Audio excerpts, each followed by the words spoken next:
Hello everyone, welcome to my video. My name is Lala and I am going to share to you that my dad's visa to come here in America has been approved. So my priority date is April of 2024. I think I forgot, maybe 14 or 15. Yeah, April 15, let's say 15 of 2024. That's my priority date. And it got approved August 30 of 2025. So this is I-130.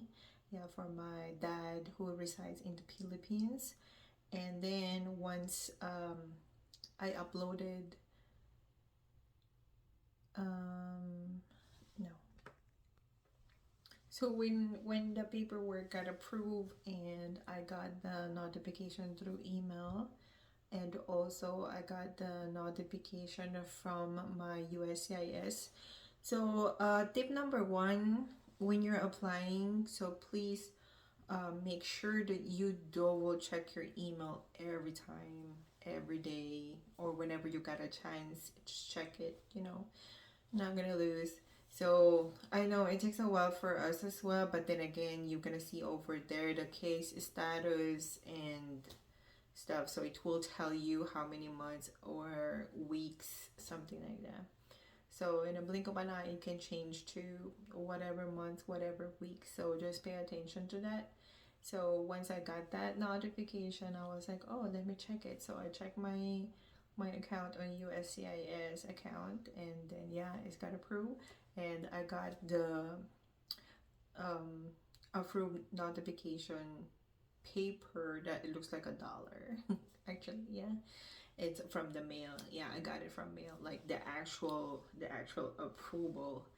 So after that, so now we did we waited for the CEAC, and then I got the welcome aboard, a welcome letter from them, and that's the time that I have the username and then the password too. It's kind of like that. So you have your, so for example in Manila it's gonna be MNL. For me it happens to be in Tokyo because I'm a military. I was stationed in Japan. So by the time that I applied for my paperwork, I was in Japan, and then I was transitioning to America. So now my dad got um Tokyo interview.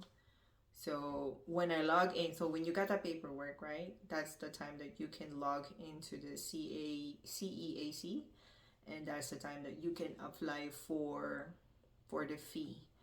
$120 for the affidavit of support, and for the I-5 is the processing is $325 on top of the 650 application that you paid before. So this is new payment. So when you got there, you have to pay it individually. So like click the 120, pay for it, and then click the other one for 325. So my tip for you on that is pay it. Once you see that one, pay it immediately. So even though I have a correction that need to be made on the interview location for my dad, I still paid for it right away, because it's gonna ask for your routing number or account number, bank account number, I think. Yeah, and then they're going to process that 2 to 5 business days, or 2 to 3 business days. But when I pay for that one, I only got like 48 hours, and then it's already been paid. Now when it's paid, that is the time that you can submit all the supporting documents or whatever they're asking for. When you click over there, so you can come back to it from time to time. Even though you submitted it, you still can see that you can still add documents even you submitted it. So I will try to figure out if how can how can I show you guys? I'm not a tech savvy, but we will see on how I can help to you all. So let me know if you have any questions that I can help with. Actually, at first it's kind of tedious. It's kind of make me nervous, like, oh my god, what if I did something wrong and everything like that. But then again, I just follow the instruction. I just look for the tips and whatnot on the website. They're going to give it to you.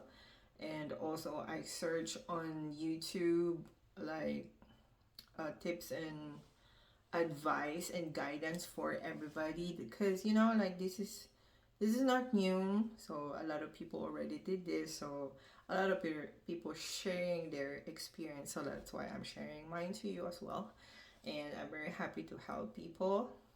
And so now it's let me know if what topic that you would like me to go through, so you can put it in the comments so that I can share to you what I did. So in regards to processing of this paper, timeliness and accuracy is very, very important. So I would highly suggest to you that everything that you submitted to the website, keep it, because at the end of the day, once you got your interview date, on the day of your interview, you have to provide them all the original documents that you have been submitted to online processing. So they're going to ask for police clearance, so make sure you have that one. And for make sure that you have NBI as well. It may not be required to you, but it is better for you to have, because NBI is like for the nationwide investigation, criminal investigation, you know. Police clearance is only specified for a certain region where you at. So for my dad, they only ask for police clearance, but I also asked him to get NBI. So luckily I asked him to get it. You know what happened? When he get there, right? So they were like, I think he got it, he tried to get it this week, and they were like, oh, come back October 7. We're talking about September 22 that he got that, I believe, somewhere 22, 20, 23. And then you have to come back October 7. So if you're in a time crunch, it may not be possible, you know. So on that note, also birth certificate, PSA, make sure you got that. The birth certificate, a birth certificate of my dad, his marriage certificate, and his affidavit of late registry, because he got that one. And also any other birth certificate, if you have any other name that used, you have to include that as well. And also for me is the birth certificate for myself, and also the marriage certificate because I got married. And those are the big ones that they're gonna ask. For me as a military, I included a statement of service over there to showing that, you know, the information that where I'm at and my command, such things like that. For me also, I did a letter to them. And for my current situation is because I tried to expedite mine, because I'm moving from one area to another area because of my orders, and now I'm moving again. That's why I do not have a permanent address. Now, by the time that I change, I can also tell you about the change of the location of the interview. All you need to do is go over there, and there's a form that you can email. There is a form that you have to fill out that you're going to send, and then what is your inquiry for, and then going to reply to you to email telling you that log into your CEAC. And once you log into your CEAC, you can see over there with the messages on the right, you're not gonna miss it. So you will see it, number 1 if you got 1 message, number 2 if you got 2 messages. So you can just click that one. And also there's a lot of clickable links there that you can click.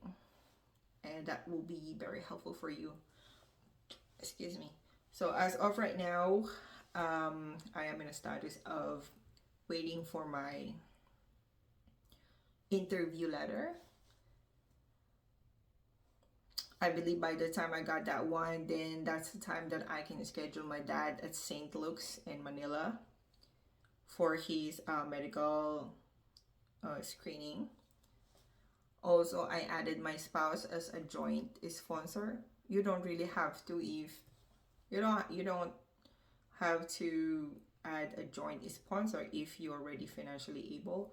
But on my situation, in case I got stationed somewhere else or I need to go somewhere, then my dad and my husband's going to be together, and then while waiting for the green card or whatnot, he is going to be with him while I'm away, as per my duty. And yeah, I put there, and then my husband, I uploaded the I-184, and also I uploaded his W-2, which is his tax and the transcript. Okay, let's talk about W-2 and then the 1040, right? So there's two. I would highly recommend for you to scan both of them together, like the W-2 and then the 1040. So when you downloaded it to the documents, because there's only limit of 4 megabytes, so when you put it in there, so it's going to be in one file. You don't have to put it in 2 files, but it's kind of like the same thing, but not really. Like the transcript is the best one that you upload over there, but for me it's like upload whatever you can, because W2 and 1040 is good to have. Then once you have that, then I receive an email again saying that, hey, check your CEAC. When I check it, it says over there that, oh, it's he's been added to it. So yeah, I have my husband joint sponsor for my situation, and also you can add households over there. I'm not sure if I have to add that because it's already been in there, and all the supporting documents is in there. Also, the supporting documents I provided is naturalization as a U.S. citizen, and then a copy of the passport. And actually it will tell you when you open, for example, you click for submission, right? It will tell you what it needs. It's like birth certificate of petitioner, birth certificate. If it didn't say anything other than petitioner, or like for example birth certificate, that's the birth certificate of your beneficiary, the person that you're trying to apply for, and it says birth certificate of petitioner, then that's me. I am the petitioner. Beneficiary is my dad. And then it's asked for marriage certificate, then that's marriage certificate of my dad. Marriage certificate of petitioner, my marriage certificate, and then the other thing too is those are the documents that most commonly they're gonna ask. And what else?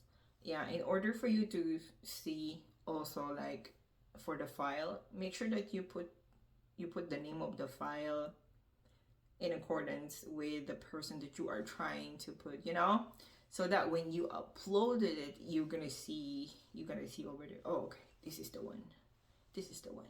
So these are just the tips and tricks that I have in order for me to, like, putting all together, that's breaking it down on a better wording, so that, and also it will help me.